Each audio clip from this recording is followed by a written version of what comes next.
त्रास काय आपल्या सौताड्यातल्या माणसाने नाही दिला, भगवान बाबांना त्रास नारायणगडावरल्याच माणसाने दिला. हो, भगवान बाबांना जे जवळचे अंगरक्षक होते का, भगवान बाबांनी एक तालीम तयार केली ती समोर.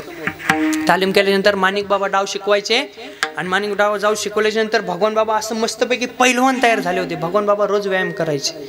असं असल्याच्या नंतर समोर तालीम होती. तालिमेमध्ये भरपूर महाराज पैलवान तयार झाले आणि पाटलाची पोरं होती. त्या काळची पाटलाची पोरं असल्याच्या नंतर पण भगवान बाबांचं जसं जसं प्रस्थ वाढू लागलं, भगवान बाबांची जशी जशी प्रसिद्धी वाढू लागली, भगवान बाबांकडे नारायणगडासाठी धन दौलत इस्टेट जास्त यायला लागली. आणि भगवान बाबा ते मिळालेल्या धनातून भगवान बाबा नारायणगडाचं बांधकाम पूर्ण करू लागले होते. एकदा काय झालं, भगवान बाबांनी आतल्या खोलीमध्ये आलेलं जे लोकांकडून आलेली देणगी जे धन होतं ते भगवान बाबांनी एका खोलीमध्ये ठेवलं. आणि खोलीमध्ये ठेवले असल्यानंतर त्या पाटलाच्या पोरांचा त्याच्यावरती डाव होता. पण त्यांना माहित होतं जोपर्यंत भगवान बाबा येते आहे, जोपर्यंत भगवान बाबा नारायणगडावरती आहेत ना, तोपर्यंत आपण या धनाला हात लावू शकत नाहीत. असं म्हटल्याच्या नंतर मग त्यांनी एक दिवस एकादशीच्या दिवशी प्लॅन केला. प्लॅन म्हणजे नियोजन केलं की भगवान बाबांना आपण नारायणगडावरून कसं हाकलून द्यायचं. अहो, असं म्हटल्याच्या नंतर तिथं बावीगावचे एक अक्का राहत होते. अक्का, त्या चांडळांनी काय केलं, त्या अक्कांची एक चोळी आणली आणि भगवान बाबा एकादशीचं कीर्तन झालं. कीर्तन झाल्याच्या नंतर भगवान बाबा तिथं समोरच्या पोर्च मध्ये, समोरच्या सभा मंडपामध्ये झोपी गेले. भगवान बाबांसोबत एक 2-3 जण अंगरक्षक होते आणि सगळे झोपी गेले. आणि एका चांडळाने त्या अक्कांची चोळी भगवान बाबांच्या उशाला आणून टाकली आणि तेच ओरडत माणिक बाबांच्या खोलीपाशी गेलेत आणि माणिक बाबांना उठवायला लागलेत. माणिक बाबा उठा, माणिक बाबा उठा, बघा तुमच्या भगवाननी काय केलंय. तुम्ही लय माझा भगवान करत होता ना, बघा काय पराक्रम केलाय तुमच्या भगवाननी. असं म्हणल्यानंतर सगळे पळत आले. पळत आल्याच्या नंतर बघतात तर काय, भगवान बाबांच्या खरंच उशाला चोळी. अहो महाराज, भगवान बाबांना ते अतिरेक सहन झाला नाही. अहो, भगवान बाबांना नारायणगड सोडावा लागला. भगवान बाबांनी नारायणगड सोडून दिला आणि भगवान बाबा 2-3 दिवस मादळमोळीला राहिले. मादळमोळीला राहिल्याच्या नंतर 2 दिवसांनी माणिक बाबा मादळमोळीला भगवान बाबाकडे आले आणि भगवान बाबांना म्हणायला लागले, अरे भगवान, एखादा चांगला माणूस जर वर जात असेल ना, एखादा चांगला कार्य करणार जर वर चालत असेल ना, त्याला खेचण्याचं काम जवळचेच करत असतात. तू त्यांचं मनावर घेऊ नको रे, माझा तुझ्यावरती विश्वास आहे. तू कोणती वाईट गोष्ट केली नाहीस भगवान. अरे तू गडावरती चल. बाबा, तुम्ही मला बोलावताय ना, मी गडावरती येतो, पण माझं एक महत्वाचं काम राहिलंय, तेवढं करून मी उद्या नक्की येतो बाबा. असं म्हणून बाबांनी निरोप घेतला आणि बाबा नारायणगडावरती परत गेलेले आहेत. माणिक बाबा गडावरती गेले असताना दुसऱ्या दिवसाची सकाळ उजडते आणि उजडल्याच्या नंतर भगवान बाबा म्हणतात, भगवान बाबा निघणार, पण जाता जाता भगवान बाबा पखालडोह या ठिकाणी गेले. आणि जात असताना भगवान बाबांना एका सावकाराचा गोठा लागला आणि गोठा लागल्याच्या नंतर सावकाराला भगवान बाबांनी म्हणले, अहो सावकार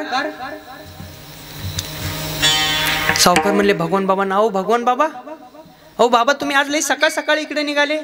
भगवान बाबा म्हणले, अहो सावकार, काय झालं, मी बरेच दिवस झालं डोहावरती गेलोच नाही, बरेच दिवस झाला, आज म्हणलं आंघोळ तरी करून यावा.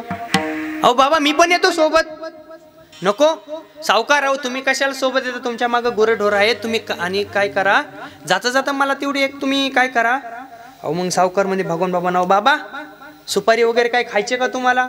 ते म्हणले, मी सुपारी खातो, पण तू काय कर, सुपारी आणि आडकिता मला दे. मी काय करतो, नदीवरती जातो, चूळ भरतो आणि मग सुपारी खातो. असं म्हणल्यानंतर भगवान बाबा सावकाराकडून आडकिता घेऊन गेलेले आहेत. आडकिता म्हणजे तो वैरण कापायचा आडकिता नाही बरं का, तेच पूर्वी बघा पिशवीत असायचा म्हाताऱ्या आजोबांच्या. आणि घेऊन गेल्याच्या नंतर भगवान बाबा पखालडोह या ठिकाणी गेलेले आहेत. भगवान बाबांना तो अंगावरती आलेला आरोप सहन झाला नाही, म्हणून भगवान बाबांनी स्वतःचं लिंग छेदन केलेलं आहे. एवढा त्यागी महात्मा, एवढा वैराग्य संपन्न महात्मा या पृथ्वी तलावरती नाही, या ब्रह्मांडामध्ये पुन्हा येणे शक्य नाही महाराज.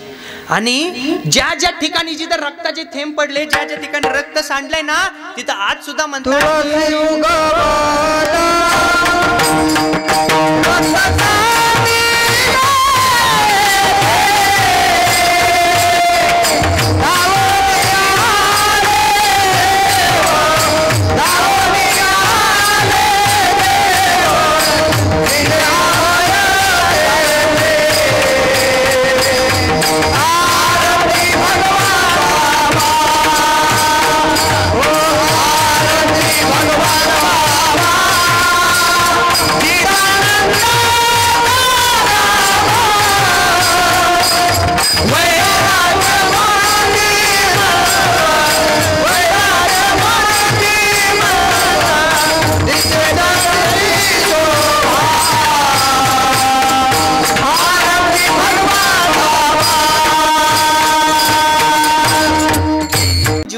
तुम्ही प्रेम अवश्य करा, पण प्रेम कोणावरती केलं पाहिजे?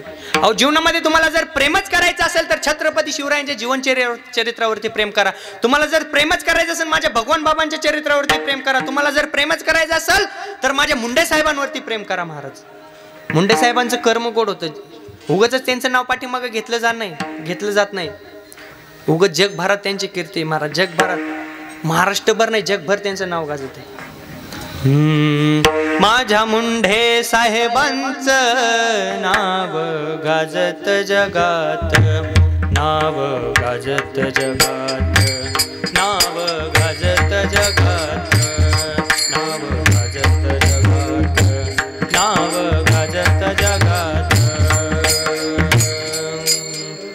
होता गरीबाचा नेता,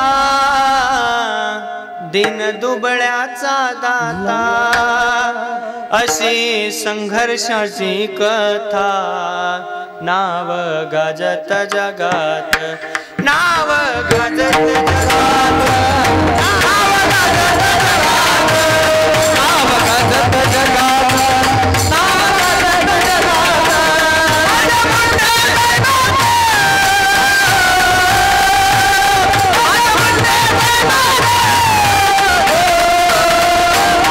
नाव गाजत जगात.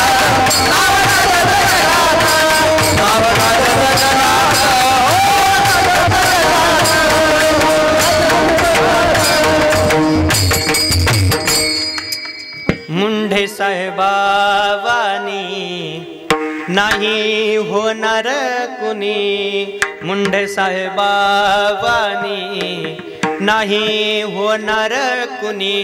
किती साहिल्या तुम्ही यातना, किती आठवावे तुमच्या ऋणा. मुंडे साहेब जन्म घ्या पुन्हा, किती आठवावे तुमच्या ऋणा. मुंडे साहेब जन्म घ्या पुन्हा. मुंडे साहेबांचे आपल्यावरती उगाच कोणाचं पाठीमागं नाव शिल्लक नाही. मुंडे साहेबांचं कार्य गोड होतं.